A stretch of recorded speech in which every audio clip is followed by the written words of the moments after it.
Good evening on today's Angry Bulletin. Is this a fake UFO video? Well, no, it's actually very real. It's a B-21 Raider, a very rare clip of this aircraft under development by Northrop Grumman. But therein lies the focus of our current story. The idea that some of the more advanced defense contractors for the U.S. government might be reverse engineering crashed UFOs to come up with these amazing aircraft. And David Grusch, Pentagon Whistleblower, who continues to release new information all the time, claims that Lockheed Martin is indeed reverse engineering crashed UFOs. And he's not the only one who's been saying this. All of this and more coming at you on the Angry Astronaut right now. Good evening, and once again, welcome to another Angry Alien Bulletin. Been a little while since I've done one of these because I've been covering all of the events at the Space Symposium in Colorado Springs. It's where I am currently, actually, at my father's house. This is the last night that I'm going to be in Colorado Springs. I want to thank everybody who contributed to this trip for making all of this possible. You guys are absolutely fantastic. And by the way, I'm on my way back to London to attend yet another convention, this one about space-based solar power at the Royal Aeronautical Society. Very big deal, indicating just how enthusiastic the Europeans are about the idea of putting solar power stations in space, but that's not what we're talking about here. If it's something you'd like to support, of course, please consider supporting me on Patreon. All the details in the description. So what about Lockheed Martin? What about David Grusch and his recent testimony or recent interview that he had with Joe Rogan, where he revealed a little bit more information about the alleged activities of the U.S. government and who's been involved in alien reverse engineering, UFO reverse engineering, whatever you want to call it, crashed UFOs that have been captured by the government and handed over to the most prominent defense contractors in the United States, Lockheed Martin, of course, being one of them.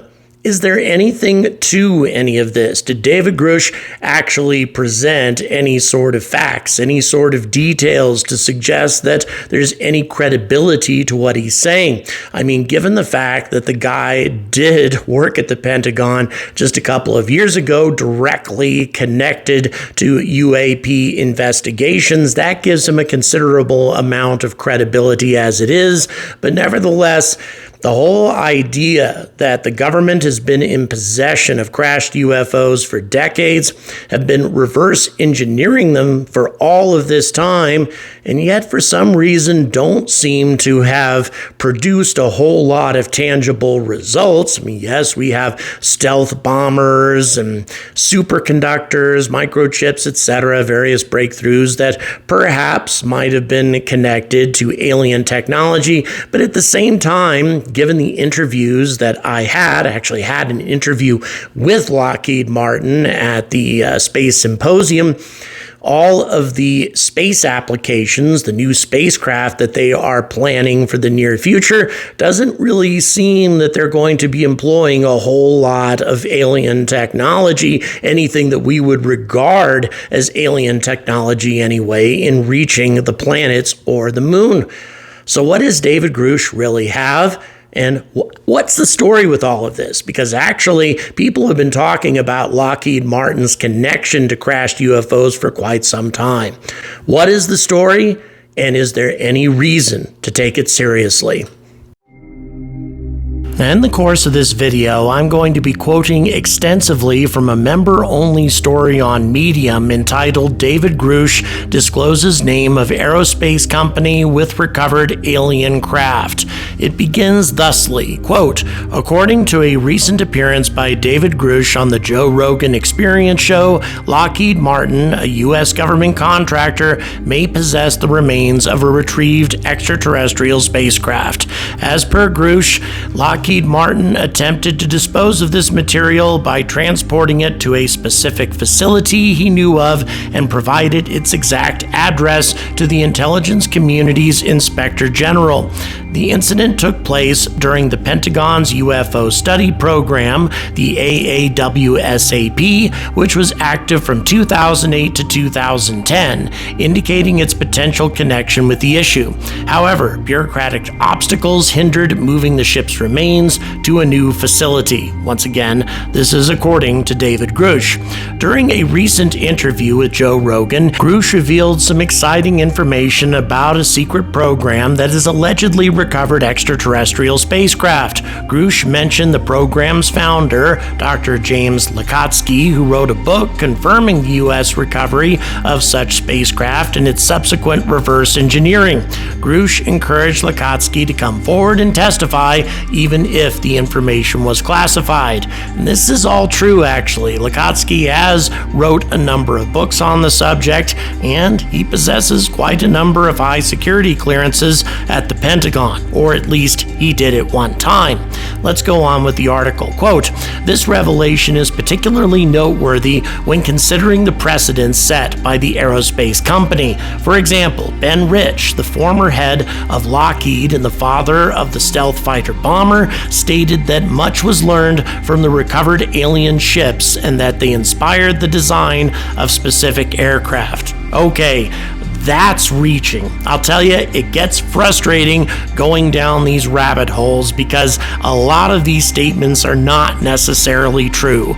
Ben Rich supposedly said things like this on his deathbed. He was not recorded saying it. He was not caught on film saying it. There's just a couple of people who happen to believe in UFOs who claim that he said these things to them on his deathbed. Now, he did make a particularly famous comment where he said that we now have the technology to send ET home or something to that effect, but that doesn't mean that he seriously thinks that we have possession of alien technology and we're using it in order to develop advanced equipment for Lockheed Martin.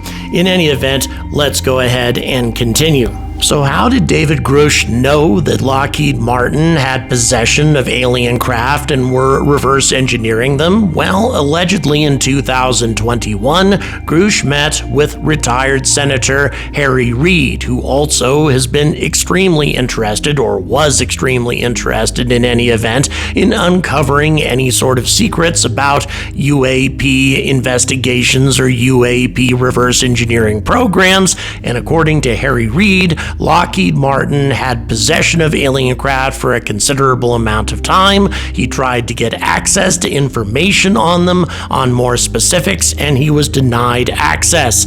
And apparently he said all of this, the former Senate Majority Leader, to David Grusch, admitting that Lockheed Martin had possession of this sort of technology. Now, in case you think that Grusch might have been making all of this up, Harry Reid then went to the New Yorker and very publicly announced that Lockheed Martin had direct connection to the UAP phenomenon, that they had possession of a crashed alien ship, that he tried to gain access for decades to more information, was denied access, etc. So yes, it appears that whatever David Grusch says that Harry Reid told him, he did indeed tell him, because he went and told the general press as well. Grusch went on to claim that Lockheed Martin wanted to finally unload all of this stuff, that they really didn't want to be responsible for all of this UFO wreckage. There apparently was a lot of hull structure, fragments, etc., on top of a relatively intact craft, and apparently Lockheed Martin didn't want to be responsible for it anymore, possibly because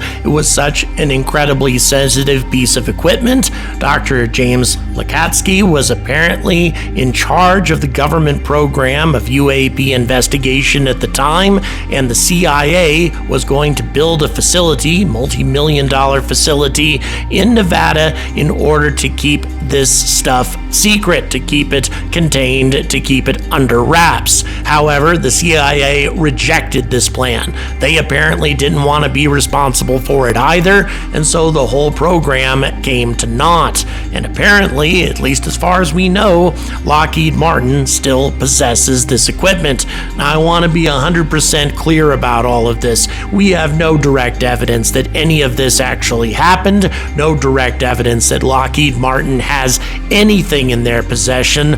Really, for the most part, this is just hearsay. Granted, hearsay from some pretty reliable sources, but nevertheless, hearsay. But why are the details of this transfer so important? Well, because it was Harry Reid behind the entire plan. He wanted the CIA to take possession of the materials of the crashed UFO, whatever that Lockheed Martin had, so that the CIA could then turn it over to UAP investigation at the time, to the department headed up by Dr. Lakatsky. Apparently, Lakatsky is aware of all of this, and Grusch publicly encouraged him to go before Congress and testify about everything that he knows, especially given the fact that he's already written books on the subject. However, at least as far as we know, Lakatsky has expressed no interest whatsoever in testifying in front of Congress, at least not recently, which seems very odd given how many other UFO experts, UFO investigators, UFO whistleblowers have been willing to testify in front of Congress recently. So what does all of this mean? What does Lockheed Martin actually have possession of, and what are they actually trying to do with it? Well, given the testimony that we've received from David Grusch thus far, at least what he said to Joe Rogan, it appears that they haven't been able to do much of anything with it. They're actually trying to dump it on some other government department, perhaps because they can't figure out the technology, or perhaps they haven't recovered enough of it to be able to do anything useful or tangible with it. Or perhaps they've used it in order to build stealth bombers, stealth fighters, some of the latest aerospace technology that we've seen lately. That is also possible, but it is interesting, if indeed this is true, that Lockheed Martin seems very willing to get rid of this stuff if somebody else would be willing to take it off of their hands. But here's the final question. Does Lockheed Martin really have any of this? Is there any direct proof?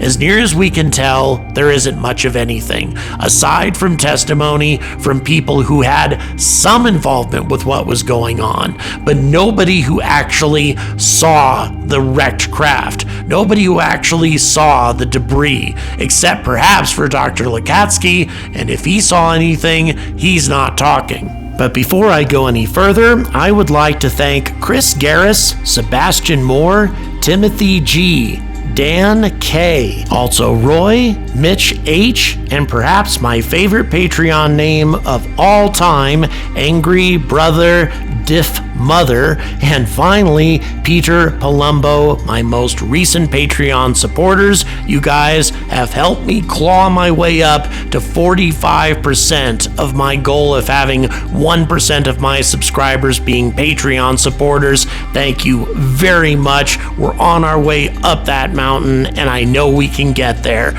So after reading all of this, and by the way, there's a whole lot more if you continue following the rabbit hole. If you read this New Yorker article, I'll tell you, I could make 2 videos about that article, and I may very well do that here in the near future. But what do I think about this whole situation with Lockheed Martin? Is there any reason to believe that any of this is true?